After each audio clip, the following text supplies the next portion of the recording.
শনি শনি গ্রহ।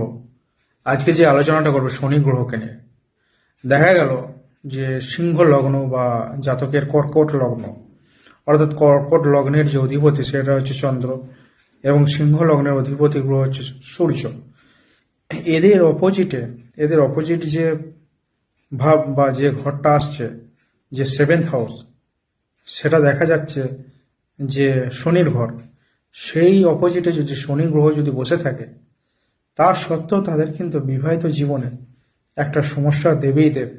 যদিও বা তারা যদি পছন্দ মতো বিয়ে করে, তা সত্ত্বেও তাদের বিবাহিত জীবনে একটা সমস্যা দেবে, বা রোগ, দুর্ঘটনা বা মানসিক কষ্ট বিবাহের জন্য, বা যে মেয়েকে বিয়ে করলো সেই মেয়েকে নিয়ে একটা রোগে ভোগা বা কোনো সমস্যা, এগুলো কিন্তু দেবেই দেবে, এটা দেখা যায়।